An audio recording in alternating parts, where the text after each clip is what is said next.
Welcome back नाजरीन, clinic online में दोबारा खुशामदीद। आज बात हो रही है ऑस्टियो आर्थराइटिस के हवाले से, और अभी तक हमने जो जो डिस्कस किया है उसके दर्द की शिद्दत के हवाले से, फ़िज़ियोथेरेपी के हवाले से, लेकिन अब हम बात कर रहे हैं उन तमाम लोगों के लिए जिनकी ज़िंदगी उनके लिए एक अजियत बन चुकी है, जो कि बिल्कुल चल नहीं पा रहे, दर्द बहुत शदीद हो रहा होता है।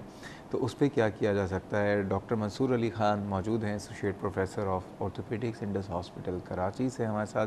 डॉक्टर साहब, नी रिप्लेसमेंट सर्जरी की बात हो रही थी, ये बताइए, नी रिप्लेसमेंट सर्जरी से लोगों का एक बहुत खौफ होता है। अगर आप किसी को भी कह दें कि आपकी अब सर्जरी होनी है, डिनाइल नहीं करवाते, क्या वजह है, क्यों नहीं करवाते? नी रिप्लेसमेंट सर्जरी जो है बहुत आसान भी है, बहुत मुश्किल भी है। बहुत आसान इसलिए क्योंकि उसको रेकमेंड करना बहुत लोग समझते हैं बहुत ही आसान, रेकमेंड कर दिया पेशेंट को, जाओ करा लो या तुम्हें ज़रूरत है। लेकिन नी रिप्लेस मुश्किल इसलिए है क्योंकि वो देखने में इनएक्सपीरियंस सर्जन को बहुत ही आसान ऑपरेशन लगेगा, लेकिन वो अच्छा खासा पेचीदा ऑपरेशन होता है। और हर मरीज़ में अगर दो साइड भी हम कर रहे हैं, बायलैटरल में नी रिप्लेसमेंट कर रहा हूँ, तो एक घुटना दूसरे से मुख्तलिफ होगा, दूसरे मरीज़ की तो बात ही आप छोड़ दें। ओके, तो हर एक इंसान की दोनों घुटने अलग हैं? हाँ, 19-20 का फ़र्क हमेशा होता है, बाद में ज़्यादा फ़र्क होता है। और आपको हर लेवल पे एडजस्टमेंट्स करने होते हैं ताकि पेशेंट को फंक्शन में आगे प्रॉब्लम ना हो। ठीक है। जो उससे मुश्किल हिस्सा जो हमारी आबादी में मैं कम से कम फेस करता हूँ कि इसका एक फैक्ट ये है कि जिस वक्त ऑपरेशन ख़त्म हुआ तो सर्जरी का काम 95% ख़त्म हो गया, 5% निगरानी का काम रह जाता है। फिर मरीज़ का 95% काम होता है कि वो 2 से 3 महीने बड़ी विगरस किस्म की एक्सरसाइज और फिजियोथेरेपी करके अपने जोड़ को इस्तेमाल में लाए, क्योंकि जोड़ क्या होता है, उसमें कोई मोटर नहीं लगा होता। बहुत साल पहले एक प्रोग्राम आया करता था बायोनिक मैन करके, रोबोट टाइप आदमी है, उसका एक हाथ मशीन का है, तो लोग समझते हैं कि उन्होंने मशीन लगा दी और वो दिमाग से कमांड देंगे, हाथ खुद ही हिलेगा, उन्हें कुछ नहीं करना। लेकिन नी रिप्लेसमेंट में क्या होता है, जो घिसी हुई सतह है उस पर कवर आ जाता है जो चिकना है, बस उसके अंदर कोई मोटर नहीं है, मरीज़ के अपने ही मसल्स ने, पट्ठों ने उसको मूव करना है। और क्योंकि सालों की तकलीफ से वो कमज़ोर हो जाते हैं, अक्सर लोगों को 3-4 महीने लगते हैं फुल रिकवरी में। जो निस्बतन जल्दी कराते हैं वो 6-8 हफ्ते में बिल्कुल नॉर्मल चलने पे आ सकते हैं। लेकिन कुछ लोग हैं जिनके जोड़ बहुत ख़राब हो चुके होते हैं, बहुत ज़माने से चले नहीं होते, मसल्स वीक हैं, कि उनको 3 मंथ्स प्लस लग जाता है। एक्सरसाइज हमारी आबादी में अनफॉर्चुनेटली ज़्यादा लोगों को शौक़ नहीं है। कोई बात है, घर में ट्रेडमिल उस पर तौलिए सूख रही है तो वो एक्सरसाइज करना नहीं चाहते। और हमारे पास मरीज़ आते हैं कि फ़लान डॉक्टर से ऑपरेशन कराया, उसके बाद चल नहीं पा रहे। मैंने पूछा कि ऑपरेशन के बाद कितने दिन एक्सरसाइज का बोला था, उनका कहता कम से कम 2 से 3 महीने कराएं। आपने कितने दिन की? मैंने 3 दिन की। फलाने की शादी होगी, फलाना के हज पे जा रहा था, फलाना ये हो रहा था। मतलब उनके पास बहाने हैं एक्सरसाइज ना करने के, लेकिन उसका एक विंडो पीरियड होता है। उस 2-3 महीने में अगर आपने एक्सरसाइज नहीं की तो फिर फ़ायदा नहीं हो पाता। क्योंकि सब जो ऑपरेशन के बाद टिश्यूज़ हील होते हैं वो स्टिफ हो जाते हैं, तो ना जोड़ सीधा होता है, ना मुड़ता है, ना पेशेंट खड़ा हो पाता है, ना चल लॉक भी हो सकता है जी। एक पॉइंट में स्टिफ, थोड़ा सा मूवमेंट से होता है, फुल मूवमेंट नहीं आ पाता। अगर मरीज़ इंतजार करेगा कि मैं जब ठीक होऊंगा तो मैं एक्सरसाइज करूंगा, उस मरीज़ का ऑपरेशन नहीं होना चाहिए। मैं मरीज़ से वादा लेता हूं कि आप एक्सरसाइज अगर आपने नहीं करनी तो आप सर्जरी ना करवाइए। ठीक है।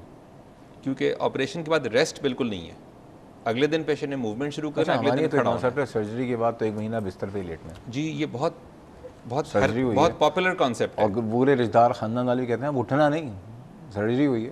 तो ये जोड़ों के दर्द के लिए, जोड़ों की जो सर्जरी उसके लिए उल्टा है। नहीं, अभी भी कॉन्सेप्ट है, लोग समझते हैं कि मैं जब ठीक महसूस करूंगा, 1-2 महीने के बाद फिर मैं चलना शुरू करूंगा। लेकिन वो जो विंडो पीरियड है वो किसी के लिए तब्दील नहीं हो सकता।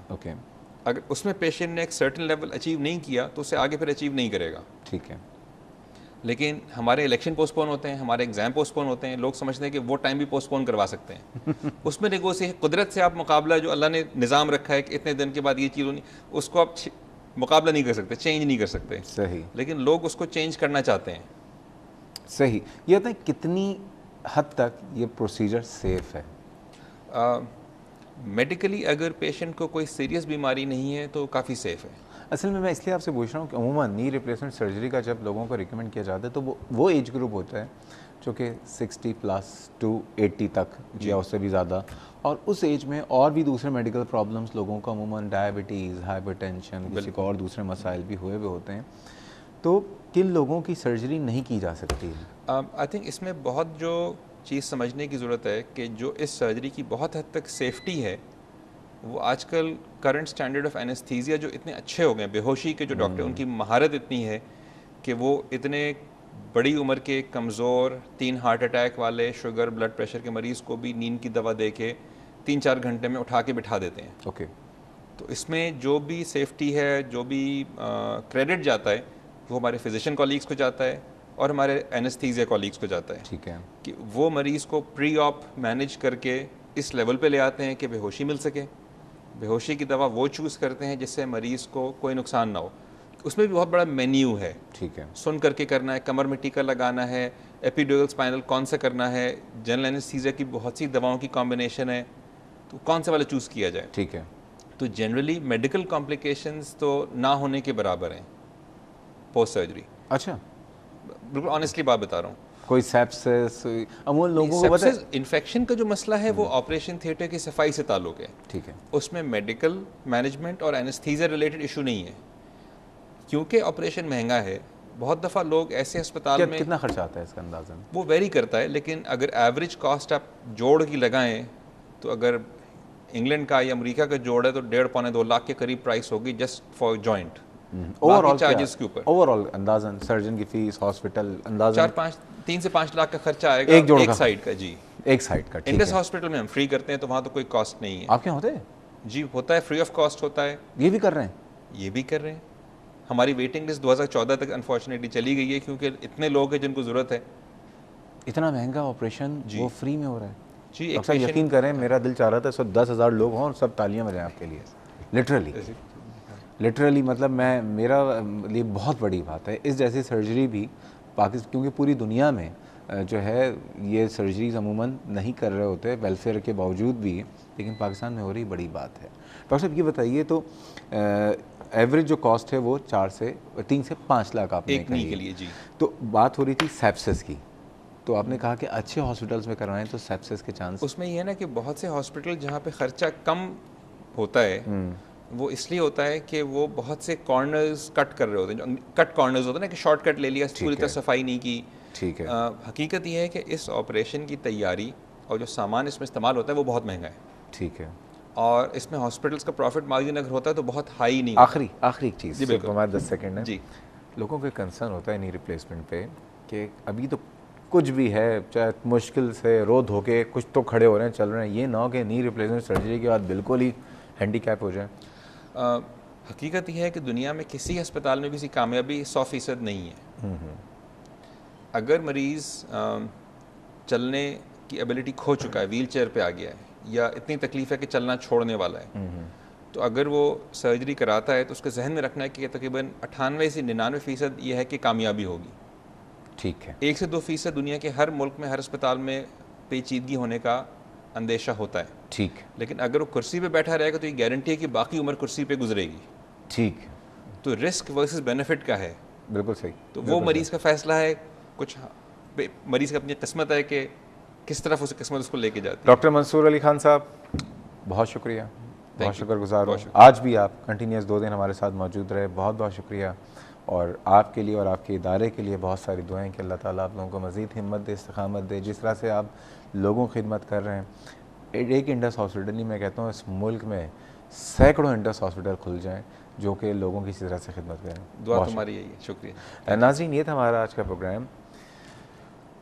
अभी पता चला कि एक जोड़ जिसमें सर्जरी करके सिर्फ जॉइंट के ऊपर जो प्लेट्स हैं उस लगाने का ख़र्चा जो है एक जोड़ का 3 से 5 लाख है। तो अल्लाह ने तो कितना सामान हमारे जिस्म में दिया हुआ है। एक दांत अगर लगवाने जाते हैं तो 1 लाख रुपए का एक दांत पड़ जाता है। इसकी हिफाजत, आप जैसे गाड़ी लेते हैं, आप घर लेते हैं, आप कोई भी चीज़ लेते हैं, उसको एक मेंटेनेंस होती है, उसकी सर्विसिंग होती है, उसकी हिफाजत होती है। लेकिन हमने अपने जिस्म में जो चीज़ें अल्लाह ने हमें दी हुई है ना, हम लेकिन उसको एज अ ग्रांटेड ले लिया है। हम समझते हैं बस ठीक है, अब दे दिया अल्लाह ने, ऐसे चलती रहेंगी। नहीं, इसकी हिफाजत बहुत ज़रूरी है। जिन लोगों को अभी प्रॉब्लम नहीं है वो हरकत को लेके आएँ अपनी ज़िंदगी में, रेगुलर वॉक शुरू करें। और जिन लोगों को ये प्रॉब्लम है तो इसके लिए बड़ी अच्छी दवाएं मौजूद हैं, जैसे डॉक्टर साहब ने बताया। और दूसरे लाइफस्टाइल में जो है चेंजेस या फिज़ियोथेरेपी, एक्सरसाइज वो भी कर सकते हैं। और अगर ज़रूरत पड़े नी रिप्लेसमेंट सर्जरी की, तो डॉक्टर साहब ने आज बता दिया कि सर्जरी के बाद जो है ज़्यादा हरकत की ज़रूरत होती है। एनीवेज़, ये था हमारा आज का प्रोग्राम। कल हम बात करेंगे, एक बहुत डिफरेंट टॉपिक है टेलीमेडिसिन के हवाले से। और कि टेलीमेडिसन क्या होता है और हमारा जो हेल्थ केयर स्ट्रक्चर है उसको हम कैसे इम्प्रोवाइज़ कर सकते हैं। इस प्रोग्राम वाले कोई फीडबैक या सजेशन हो तो आप ईमेल कर सकते हैं cliniconline@health-tv.tv या फेसबुक पे जाके क्लिनिक ऑनलाइन के पेज में अपनी डिमांड से, अपनी ख्वाहिशात से, अपनी फ़ीडबैक से हमें आगाह कर सकते हैं। कल इंशाल्लाह ताला फिर मुलाकात होगी। कल तक के लिए अल्लाह हाफ़िज़।